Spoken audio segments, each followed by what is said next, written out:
And we are back live, ladies and gentlemen. Welcome back to Deal Flow Live. This is the show where we talk all kinds of business deals, meaning business transactions, the buying and selling of businesses. Today, Ryan and I have a special topic because we're actually working on a deal for Ryan. He's looking at a business transaction and very interesting one, service-based business. And we're essentially looking at the idea of putting an earnout into this deal, whether or not it makes sense. And so today we're going to talk about whether or not earnouts are a good idea as a buyer or a seller, and what they would be used for, what the idea behind them is, how you might be able to use them if you're selling your business or buying a business, and particularly if you're buying a business. And so we're excited to dive into it. Ryan, what is an earnout for the audience? So an earnout is a part of the contract where you state that they will earn out essentially the portion of the price based on certain criteria. It is commonly used when there is a business that is in growth or recovering from, a lack of growth. It could also be used as a, seller financing thing if to hold in some cases, but more than likely you're using it because there's something coming through the pipeline. There's something on the horizon that's about to happen for the business that would definitely make the value of it to where you're buying it.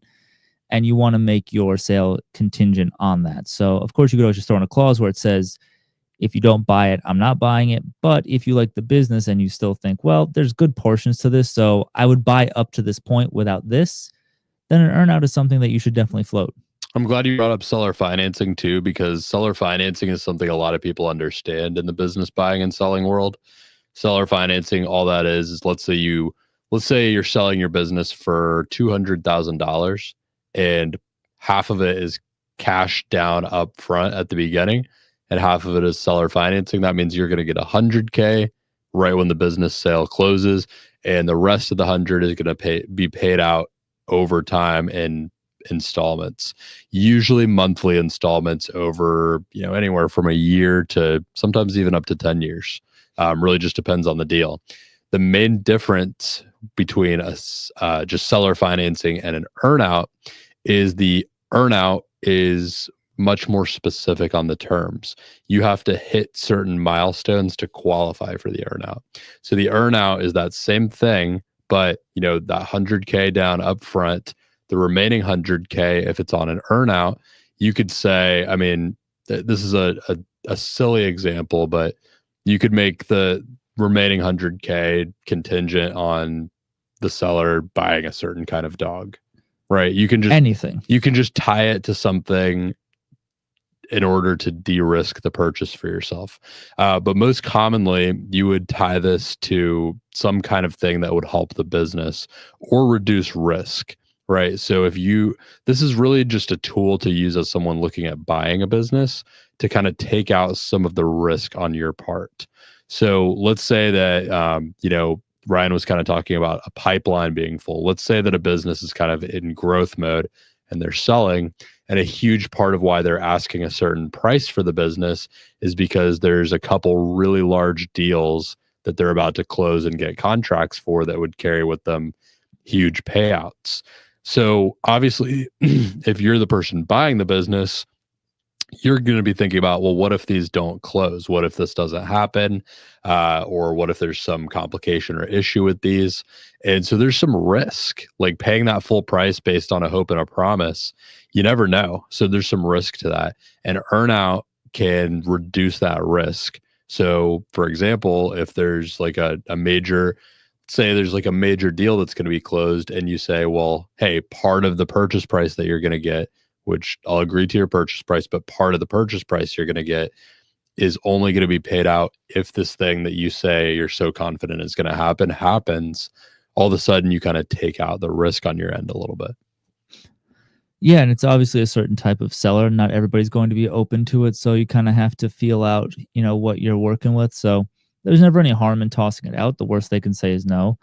And if they're very offended by even the thought of that, then you don't have to do business. And maybe it wasn't going to be a good fit anyway. If that's what upset them, that you would try to offer them their money in different parts.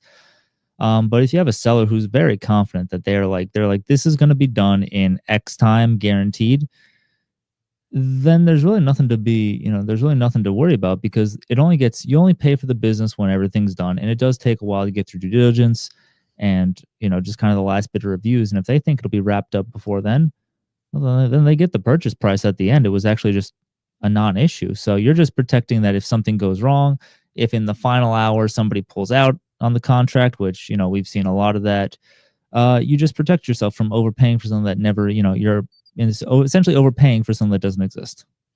That's exactly right. And, to your point about like, that could say a lot about what's going on with the seller. And, you don't have to do business if they don't agree to it. It can be used in, we have a comment I'm going to pin from Grant. Let me know if you can see that. Let me know if I you can cannot see see that. that. I can't see it. I'm not going to read it. Oh, okay. Well, good one. Good one though, Grant. Hopefully the audience members tuning in saw that. But it can be used as a tool to kind of suss out what's really going on in a situation, right? Like in a certain sense, like if you have any suspicion about like bold claims that might be being made by someone who's selling their business, even if you believe that they're true, just to de-risk things a little bit, you can structure in partial earnout just to kind of suss that out. Like if you're so confident, like in theory, like if you're so confident about this thing happening, that would drastically, justify the value that you're asking for this business, then in theory, you should be willing to forego part of the original purchase price until that happens. So if someone's very defensive about that, highly resistant, offended even, that might say something about the confidence that they were exuding not being super for real. Might mean that they seemed confident about the thing, but they're not actually that confident.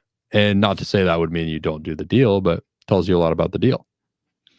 yeah, I think it definitely brings a perspective up on whether or not they're walking that walk. And I mean, or it could just be pride, like they believe in themselves, and you shouldn't question it. Which, to a certain degree, the business and the person are fairly aligned most of the time. So a business that's run by somebody like that is going to have those traces kind of later on. Not to get like weirdly metaphysical, but like just the type of people that work in a business like that is going to probably relate to the owner. So I always think these things kind of compound. So if you get a weird vibe and things aren't lining up, then probably there's more there than meets the eye. So I don't think it's the worst thing. Well, I think it's always worth floating by because it's if I'm confident that I can get this done, you're saying if you don't, pay this until this is done, all right. If I don't really need the money, especially it's like just nice money, then I'm fine with that. I'm just gonna close it up as quick as possible. The other thing I would say is like, the law of price and terms. If they don't like those terms that you propose, let's say, so again, our example, let's say a business is going for 200 grand. That's what they want for it. And you propose 100 down now and another 100 that's contingent on certain things happening. And they don't like that. Then you could always, potentially flex the direction of saying, well, okay, let's go 100 down and 125 contingent on certain things happening. And maybe sweeten up like the total amount of money that they get versus just staying, within the bounds of what they set. And that might make it a little bit more convincing for them. So this could be a tool to kind of just like de-risk, but still kind of keep the deal as sweet as it was before for them. You're essentially, you're in a certain sense, quote, overpaying, but you're more or less incentivizing them to get it to where you want it to be to feel comfortable. Because I think at a certain point you say it's that 25,000 is going to be much more valuable to me in the business as capital and under a contract than it is in my pocket at this point where I'm at. So I think it's definitely worth pushing that out there and saying, look, I'll even give you more if you just get this to where I'm asking it to be, which if they're confident, that's free money at that point. Sure.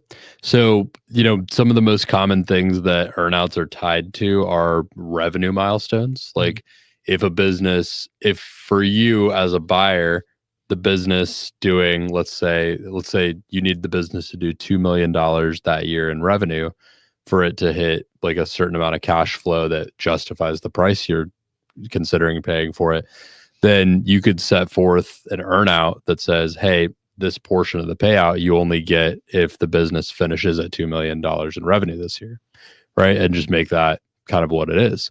And then the seller has a little bit of a continued stake in the game and skin in the game to help make sure that happens. So it can just kind of increase like the trust and the cohesion and the cooperation of a handoff and of a transition, and make sure that the buyer and seller are sort of aligned in that process.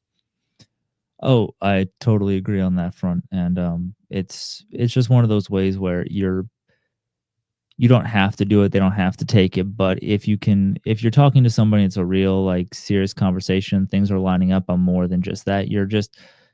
You're offering a better way out than the normal person just saying, "Here's the cash, have a nice day." Which if they're just looking for that, then maybe it's not right either. If you're just looking for a quick transaction, or maybe they're just tired, they're just done. It's like first one to take it, great, there you go, and it's not even an emotional thing for them. So there's a number of different ways to look at it with buyers. So you definitely gotta pick your battles and understand who you're dealing with. That's right.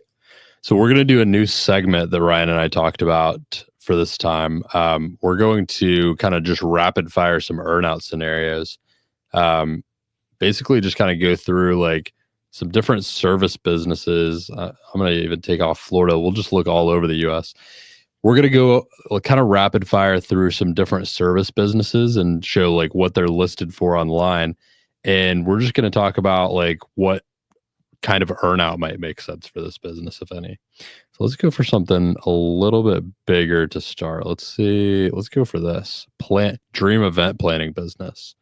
So we've got a business that they're asking just under 4 million for, doing just over 1.247 million in cash flow. Not a bad asking price. Looks fairly appropriately priced. High-end event planning and catering business. They do stuff all over, luxury yachts in Miami to elegant gatherings in France and Germany. 10 years of proven success. So, okay, let's see why buyers love this business. Let's try to get a sense of the business model here. The current owner wants to relocate, willing to stay on for a transition period, train you and make sure you hit the ground running. There's a team handling most of the operations. Okay, let's see. Profitable with growth potential. There's no marketing being done right now. There's systems in place, CRM in place. See if they make any kind of claims. Okay, a qualified buyer will get $150K of working capital at close. I'm guessing that's an SBA type of thing that they've figured out. Mm-hmm. Even right off the bat, this business seems fairly and appropriately priced. Doesn't seem like they're making any like crazy claim. It seems like just a good, solid business that they're trying to sell, right? Yep. So, but I see here they're only willing to stay on with no compensation for a period of 30 days. That's actually fairly generous. You think? Industry standard is 2 weeks, as we've seen. So like 30 days, that's like, all right, that's pretty decent. It always says 2 weeks on here, but if you've actually worked on businesses before, it takes a long time to get trained on how to run a business. Yeah, I'm not saying it's right. I'm just saying that's what normally you get. So 30 days is pretty decent, and I would expect to pay more in this case to have somebody stay on. I would say if it was me, I would try to break down some of the particular things that I want them to train me on. It already seems like a good business, but just say like, if I don't know if I would add an earnout to something like this. There's no reason to. It's less common when it's above 1 million in cash flow. But if I was going to, even just a small thing, maybe make some of it contingent on just that training. Like you get paid out when you finish training, and kind of lay out like a schedule of training. Could even make it like I would push for at least 60 days. I mean, you're not going to really understand how this business works for the first couple months. No. But I would push for a little bit of training and maybe tie it to that. Maybe something small. But it's a good business. Let's go for something smaller though. You'd typically see this a little bit more in something smaller. You see anything that looks interesting? Brody, I can't see anything. Man, we got to get you some glasses. It's an iPhone, dude. How about this bathroom remodeling for Let's 400 go for it. grand. Oh, no, cash flow is not disclosed. That's not going to help us. Let's see. Engineering firm. This could be That's a good one. interesting. So that's going to be something that's doing, big contracts most of the time. Okay, so this looks like this is asking price is $650,000. They're cash flowing $330,000 out of Hillsborough County, Florida. I think that's Tampa area. Let's see. They've got 6 employees. They do civil site services and structural and MEP design, permitting services to commercial and residential clients. Looks like they're retiring. They want to sell it fully, and they're likely selling it to an architectural or engineering corporation. Owner will also consider the sale of 50% of his ownership in the firm to a competent, highly experienced state of Florida professional engineer. Interesting. And then stay on working until the end of 2027. So actually, let's imagine that you're that, professional engineer wanting to take over a business. You could structure an earnout where the first 50% gets sold, and then, that remaining 50%, because they say they'll sell, or he'll stay on until the end of 2027, then fully retire. So you would have to eventually sell or buy the remaining 50% if you wanted to own the remaining 50%. So a good way to structure an earnout for something like that would be to say, hey, like, if this business is going to continue and be successful, it needs to at least meet the level of revenue, and maybe even the level of profit, cash flow, that it's been meeting the last couple of years, and maybe set like a certain yearly revenue milestone or cash flow milestone, and say, to get paid out that remaining 50%, it'll happen at the end of this 2027 term if these certain things are met, so that the owner doesn't just say, you know what, sold my 50%, don't really care what happens with the business. That would be a kind of a good way to de-risk yourself. Mm-hmm. Any other thoughts on this, Ryan? No, you're not seeing it as well as I am, but no, I feel like from what you're describing, though, it's a pretty solid way of going about it. I think that there's certainly a lot of upside to this one, especially with the owner staying on. Buying 50% is always kind of a weird sale, but I think there is a lot of upside in this industry, especially with the amount of engineering firms that are just strictly in business. So any chance you can get into one, I would say so. I mean, you can even add a little bit of sweetness to it and say, hey, if we can get the revenue to X by the time you're done, I'll pay an extra whatever on top of it. Because obviously he's not going to not work, but if you really want to say, hey, let's see if I can really get this thing to run a little bit better, offer more on top if he hits a certain goal. Like, don't be afraid to shell out some cash for some more sales. Totally agree. Let's do one more. I like that one, though. That was a good example. A lot of Florida businesses, kind of wild. Just how many are Florida? Maybe it's just finding Florida because it knows where we're located. Possibly. Let's do home improvement siding business in Jacksonville. Oh, I looked at that one. It's pretty nice. Yeah, this does look like a good one. So they're asking, wow, something seems off here. They're asking $145,000, but the cash flow is $278,000. Must be something going on here. Oh, they're hiring out. Oh, this looks like, yep, this is a franchise. Yep. Let's move on. We see it all the time, folks. Not really going to be an earnout to talk about there. How about this tree and landscaping services business? Established 2008. They're asking $1.25 million for it, and they're cash flowing $401,000. Palm Springs, Florida, Palm Beach County. Great place to own a business. Lots of money there. Mm-hmm. So pricing is going to be higher. Let's see. What kind of stuff is going on here?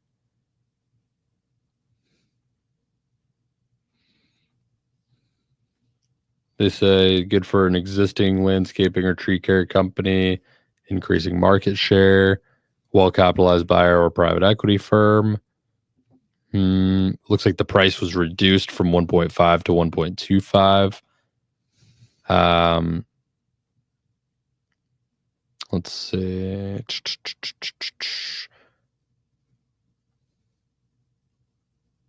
This seems to be a good solid business. I mean, it's fairly, I would say it's appropriately priced. I would agree.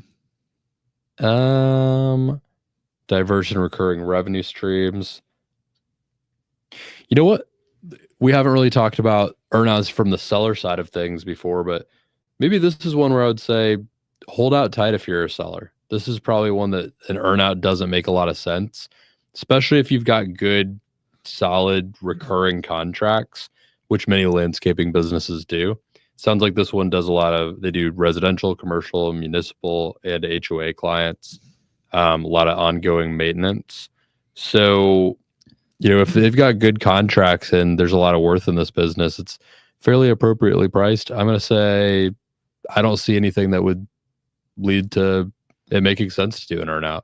And obviously, assuming that these are all active, good standing contracts, because exactly, if you had contracts but they've ended, and somebody's like, oh, the biggest contracts have ended. I think it's a different story. Yes, but if these are active recurring contracts that they have, good a foundation of, hold out. Unless you're like, you really like somebody, you're like, yeah, I'll do an earnout with you. I'll, or at that point you just say, I'll hold some of it if you really feel inclined to, but there's really no need at this point. If the money's good, you don't be in a rush to sell. And I'll tell you what I will say, an example of where it might make sense is to Ryan's contract or point about the contracts. If they do have contracts, but they're trying to sell it at a time that's approaching like close to like kind of renewal time, maybe you make part of the earnout contingent on them helping the contracts get renewed for another couple of years or something. Maybe they're confident that these we've been doing good work for these people. They're going to renew. You just say, okay, we'll put your money where your mouth is. Help me get them renewed, and you get the rest of the money for the payout.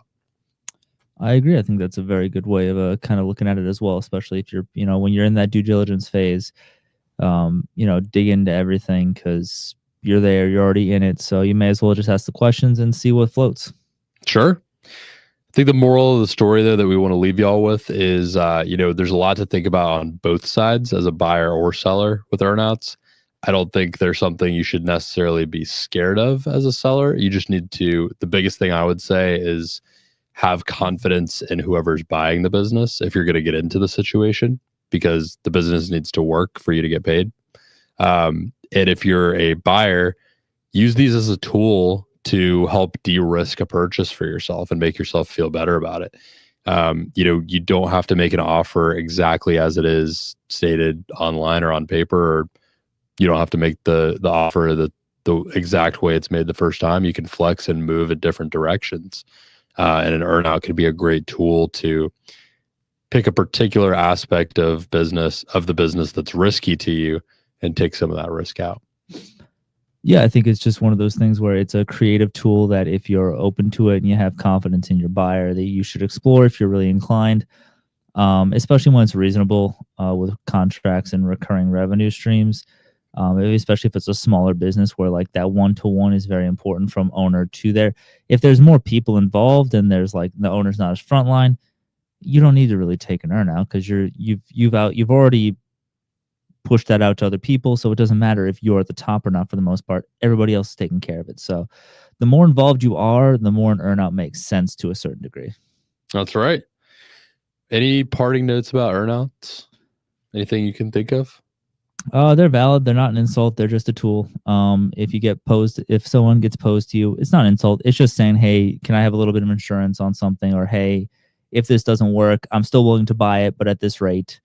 So it's really just saying, as long as everything is on the up and up, like you, the seller, say it is, it shouldn't be something that you're afraid of.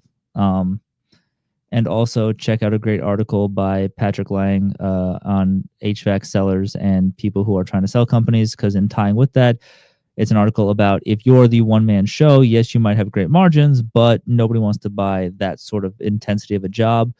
If you were selling a business like that, if you are, earnout might be required because they're Yes. taking a lot of work, and because you're the guy, when the guy leaves, it doesn't mean that the business is going to stick around sometimes.